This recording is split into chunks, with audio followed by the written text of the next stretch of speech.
Good evening. Welcome to our Choices podcast. You can find us on YouTube at choicespodcastofficial.com. We ask that you go to YouTube and go to our website and subscribe. We're glad that you're with us tonight. We are going to have a fun show full of good, funny, silly stories. As the topic is, what do you do when you get pissed? Oh my God. I'm Indian. What do you do when you get pissed? That's the topic of our show. We're glad you're here. We got Carcass John and me tonight. What's up? Carcass, where'd you go? I don't know. Where are you? I'm here. There you go, Carcass. Front and center. You got a song for us tonight? I do. You ready? Yes. Twisted Sister, 1984. We're not going to take it Anymore. We're not going to take it. Yeah. You should just sing it. You probably know it. I do know it. I was singing it. No. Okay. Says, we're not going to take it. No, we ain't going to take it. We're not going to take it anymore. We've got the right to choose, and there ain't no way we'll lose it. This is our life. This is our song. We'll fight the powers that be. Just don't pick on our destiny, because you don't know us. You don't belong. And then the chorus is, we're not going to take it. No, we ain't going to take it. We're not going to take it anymore. Here's my favorite verse. You're so condescending. Your call is never ending. You don't want nothing, not a thing. We don't want nothing, not a thing from you. Your life is trite and jaded, boring and confiscated. If that's your best won't do. So usually when people get mad, at least in my case, I don't waste that emotion. I get disappointed, and I might get a little upset, but I don't get mad. Now, people usually get mad with me because I don't get mad at them. It's almost like the world is looking for confrontation all the time.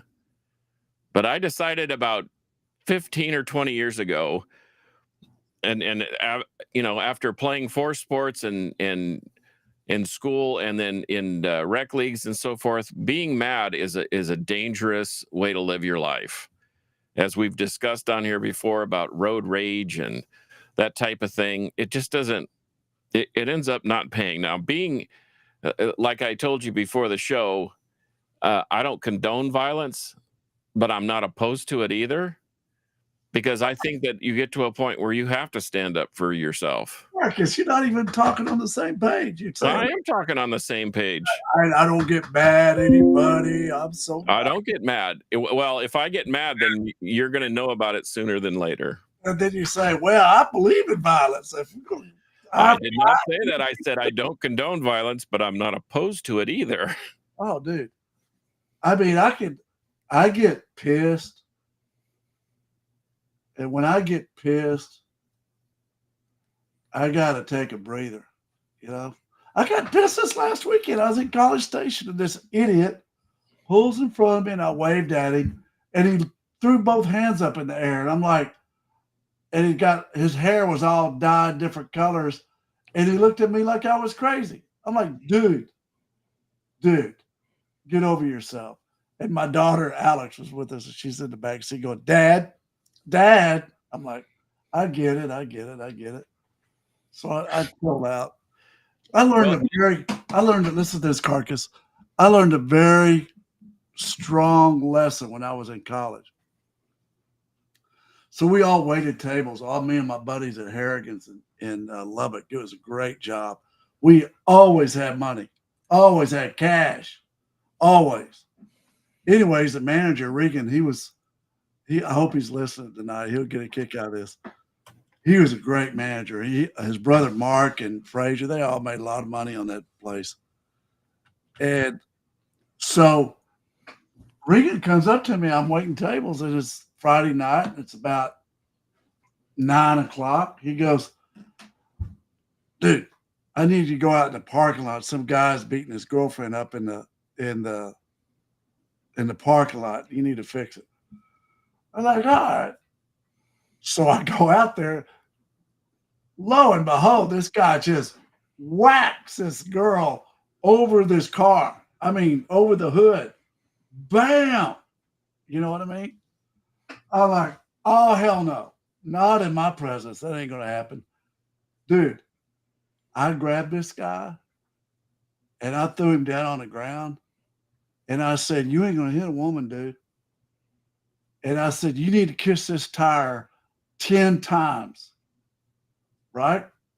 I was on like number 7. Guess what happens? Come on. What happens? He gets belligerent. No. You punched him. Girlfriend jumps on my back, says, get off my boyfriend. I'm like, oh my gosh. I said, dog. I went inside. They got in the car and drove off. And Ricky goes, hey, did you handle it? I go, it's a long story. So I learned a big lesson. I'm not going to get in somebody else's junk, right? I ain't getting in the middle of somebody else's junk anymore. I'm going to sit back and watch and just laugh, you know. But can you really do that every time? No. You know.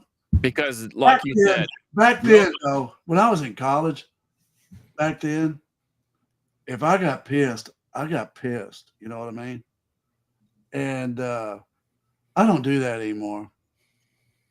I don't get like that. But I want to talk about some things when I was a motivational speaker, when I owned Discovery, about some really cool things that we did when people got pissed. You want to hear them? Sure. I've got some ideas too, but go ahead. You're the professional. I'm just the hanger on. No, dude. Give me number 1. What's your number 1 that you do when somebody gets pissed? I try to calm down and then think before I speak. Yeah, you need to put the 24-hour rule almost in place. You know, you can't go call them right there and get on the phone and call somebody while you're pissed. You know what I mean? I think that by counting to 10 or 20 or 100 or 24 hours or whatever gives you time to sort it all out. There's that book I read that girl wrote, just like what you're talking about. My wife handed me the book. She got it at this women's conference, and the lady, it's called 54321. You go 54321 switch, and it works. 54321 switch, and because you got to remove yourself from the problem. So, what do you think causes people to be mad? What causes people to be mad all the time? Because I know lots of people that all they do is all they ever have is anger, but they never have any reasons or remedies. Okay. They're just mad all the time. People get mad when they're scared. Okay. Fear. People get mad when they're frustrated. Okay. People get mad when they're manipulated. Somebody plays them like a cheap suit. People get pissed. Okay. People hold on. There's another one I had. People get mad when they can't control somebody else.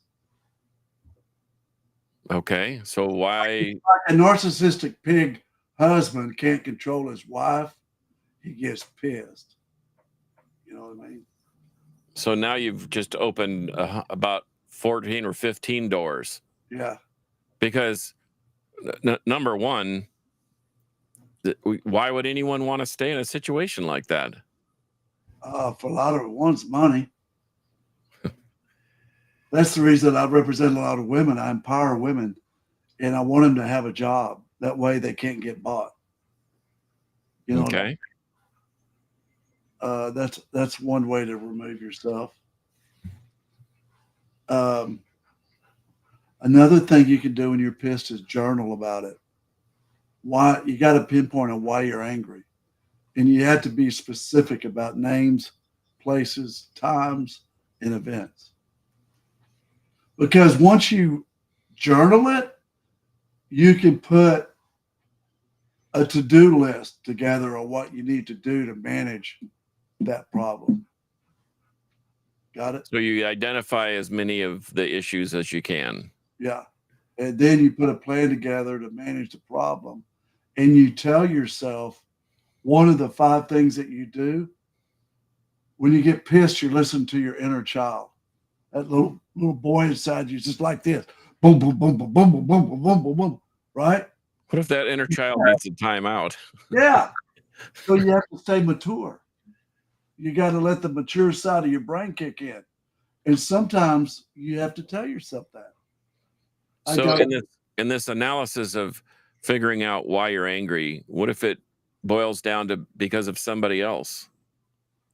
Because, you know, Confucius will say one man's action cannot jurisdict your reaction. Yeah. Well, that's an easy one to fix. Is it? Yeah. Don't eat the cheese, dude. Don't eat the cheese. Don't eat the cheese. So in other words, when somebody's antagonizing us, we just, like they tell you in martial arts, walk away. Walk away. Soft gaze. Okay. What if you can't walk away? Then walk away. Remove yourself. You don't stay in the same. You know what? Here's the way. Okay. Carcass. You know when there's a rancher out there and he got a circle pin and he got a bull that's hurt, he ain't gonna get on that bull and ride that bull. No. Put that bull in the circle pin. Why? Because he can watch it. He makes sure it just doesn't hurt itself any more than what it's done. But he ain't gonna get on that bull and ride. He's gonna watch it. Same thing with somebody else. It's like put them in a circle pen and watch them. Just make sure they don't hurt themselves. You know, we had this lesson at church, and it really hit home, and it was about forgiveness. And I know a lot of people out there like to hold grudges. A lot of people out there like the drama of that anger. Oh my God, they love hatred. But forgiveness is a real powerful tool, I think. It is. It is. And you're not, but people don't realize, I'll never forgive you, they say. And you're like, I wish you could hear yourself. You're so bitter. You know what I mean? You're just hanging on to that negative wave, man. That's And if you forgive them, you're not doing it for them, you're doing it for you. we have to. I think inherently in a situation where we're angry, we have to look in the mirror first, figure out, like you said, analyze why we're angry, and if it's with somebody else, like you said, the best thing we can do is either walk away, forgive, not hold the grudge, because holding the grudge is like the monkey that reaches into the bottle and then grabs the object and can't get his hand out. Yeah. So I go back to my analogy of the rancher. You ain't gonna get on the bull and ride it. Just watch it. Sometimes it's best to sit there on the side of that circle pin and watch. You know, wisdom. Wisdom. What about humor? Humor's good. Laughing's good. 5, 4, 3, 2, 1, switch. You laugh. You gotta laugh at yourself. When my daughter said, Dad, I started laughing. I go, all right, you're right. And I had to laugh because this little punk ass kid. He was just a punk. Oh my God. Anyways, I could read it now in the Dallas paper. Oh. But you know what else is a good exercise to do if you're really pissed off? What's that? Exercise? Exercise is good. Close your eyes. You ready? You want to do the exercise? Sure. Okay, you're gonna make me practice a relaxation skill. Yeah. Okay. Your eyes and breathe. Breathe in through your nose and out through your mouth. Right, Carcass. Hey. Okay, well, you're breathing. I want you to go from the top of your head through every limb your chest, your stomach, waist, legs, and feet, and remove any red that you have. Any red. Keep breathing. That's it. Remove any red. Remove them from eyes, ears, nose, fingers. Remove the red. Once you're through with that, go back and wash it with blue. Blue. Just fill your body full of blue. Your nose, your ears, your face. And breathe, carcass. Okay. And fill it full of blue. Blue is my favorite color. It's easy. Yeah. Replace the red with the blue. How you feel, carcass? You I feel relaxed. I hope I did it right. You did it right. You can't do it wrong, carcass. Yeah. You can't do it wrong. Bitter people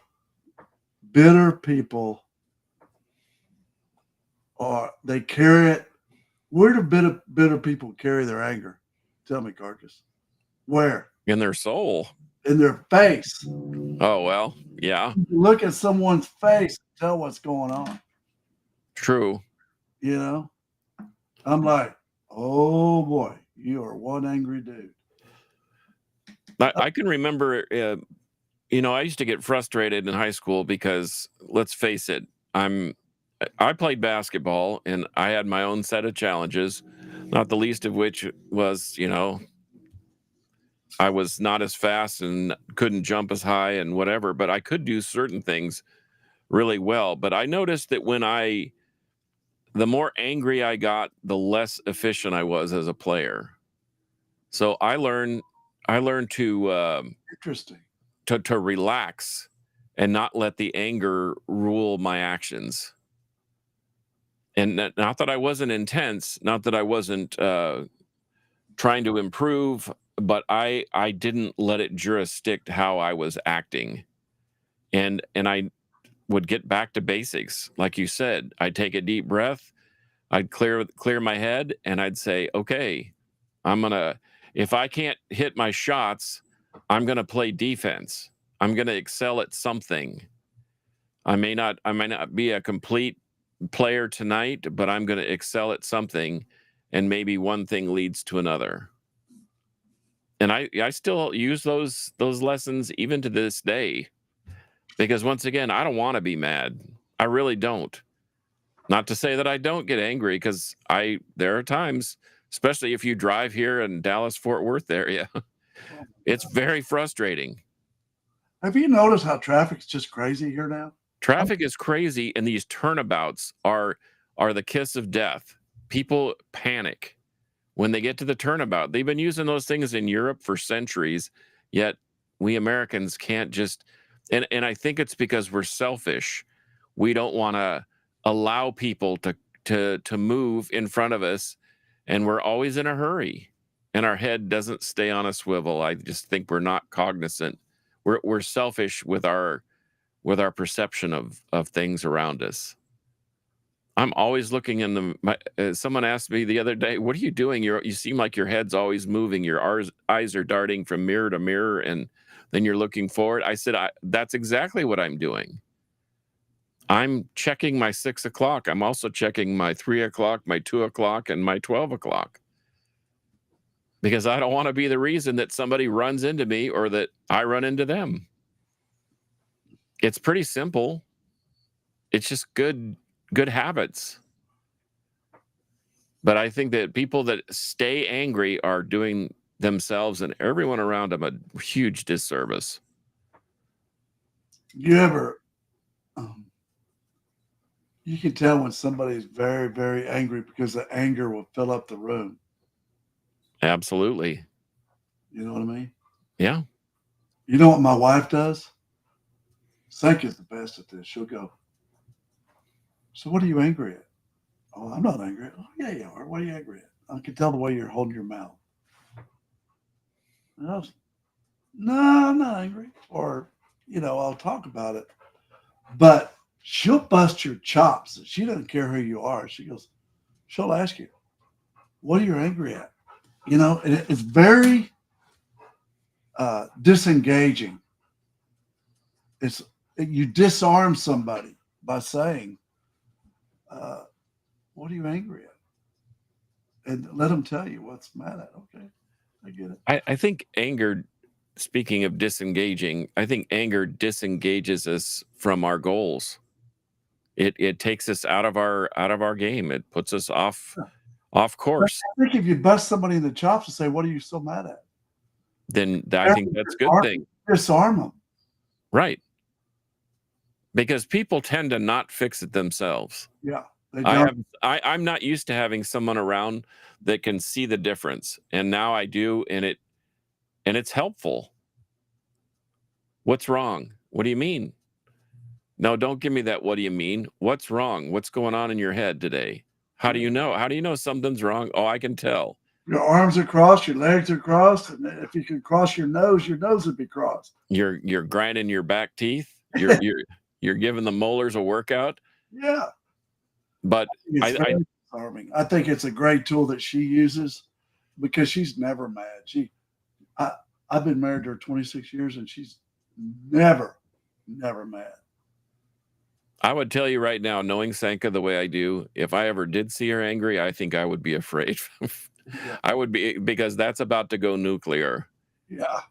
Yeah. Well, she's got Greek blood, But I don't think but once, to her credit, she won't let herself get to that point. no, she won't. She'll stop it before it gets that far down the road. Yeah. But I guess we need to take it to the next level to say if somebody's really violated you, or if your dad or mom were heavy alcoholics and you missed out on childhood, that's the perfect scenario to forgive them. My wife says to me all the time, she goes, you're a miracle. And I am. I had to redefine how I was going to live my life and break the chain. You know what I mean? Yeah. And all my friends will say that I'm a miracle. And I had to redefine what kind of man I was going to be, what kind of father I was going to be. And it took a lot of work, man. You know what I mean? I had to forgive. And I don't hold a lot of animosity at my dad anymore, my mom, because I wouldn't be near the father I am and husband if I didn't experience what I experienced. Well, here's the problem with hanging on to the past: is the past is perfect. There's nothing you can do about it. However, you can learn stark lessons from the past, good, bad, and indifferent. And the people who don't learn from the past are the ones that continue to be angry. And Or you learned from your unfortunate experience, and you told yourself, I'm not going to be like that.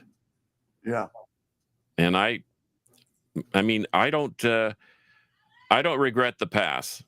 I don't, things happen that I don't care for, things have unfortunate, whatever, but I've learned from it. And to your point, you wouldn't be who you were without your past, and I wouldn't certainly be who I am now without learning how to benefit from those things in the past, whether they be tragic or I just negative or otherwise. I'm grateful. I'm at the point where I can say I'm really grateful for that. I'm grateful that I experienced what I experienced so I could really try to be the best husband and father I can be. That's more valuable than gold, in my opinion. Yeah, me too. Hell, I'm 67 years old. I didn't start saying it till I was 41, 42, probably. Uh, so I'm telling the listeners, uh, if there's something that you're holding on to, forgive whoever it was that you got resentment for. And learn to forgive yourself too, for crying out loud. Yes, learn to forgive yourself too. That's where it all starts. Oh God, yes. You know, hell, we were young and crazy and fun and blood, and no telling how many people I offended. I hope if they're listening to the show, I hope they forgive me. But that's the way it's got to be to have a healthy life. And you know what? Baby boomers are badass. Can I say that? You can. You just did. I know. Your show. Baby boomers are badass because, you know, take churches. You know, churches are worried about being able to sustain the church after baby boomers are gone because baby boomers take care of 85% of the tithing. So when the baby boomers are gone, 15% ain't going to keep the doors open on a church. And unfortunately, that's been I just read an article about that today. Yeah. That when you take the father out of the home, you take God out of the home, you take all these basic beliefs that have been part of our society for thousands of years, and guess what you got? Nothing. Nothing. Hollow. And people are mad. And they don't know why. They can't seem to figure out, why am I so angry all the time? Because like you said, they're scared, they're hopeless, they have no direction, they think everything is an affront to them, and it's really not. But oh, there's something else. It's comfortable for them. It's To their be miserable? zone to be miserable. Oh, Yes. I run as fast as I can from folks like that. I'm telling you, it's their comfort zone. They pick it up every morning when they get out of the bed. Everything else is somebody else's fault. Yes. Miserable. Mhm. Not me, buddy. No. Not me. Okay, so let me talk about our quotes for the day. You ready? Okay, let's go. When you are pissed, you're carrying the poison while the other person is dancing. Wow. Ain't that the truth, as they say? That's the truth. Yep. Okay, you ready for my other one? Oh man, you got double dip? Yeah, I was like, this is too good. A moment of patience in a moment of anger saves 1,000 moments of regret. Oof. That's heavy, isn't it? That is heavy. A moment of patience in a moment of anger saves 1,000 moments of regret. Isn't that the truth? That is the. You don't run over the person. No, as much as you might want to, you just don't. No. You just don't do it. Oh, you don't do it. Don't run over them, man. Just Nope. That's funny. Carcass, I love you, man. Love you too, man. Don't be mad. Don't be angry. No, man. We all good. Yeah. When you're pissed, you're carrying the poison while the other person's dancing. Man, and that is the truth. They are in total control of you. Like I said, listen to Confucius. Their action cannot jurisdict your reaction. You are the master of your own actions. You are. Period. Yes. And get out of your comfort zone. Let it go. God almighty. Do something. No matter how frustrated you are with the situation. You know what, though? Here's the deal that we can leave with. You get to paint the canvas of the person that you want to be. Amen. How about that one? That's a mic drop. We could probably just check out right now. Yeah, that's good, babe. Well, I love you, Carcass. We've had a good show. And people, we love you. Subscribe. We want to keep growing. We appreciate you, and y'all have a great week. See you later. All right. Adios. Adios. Bye.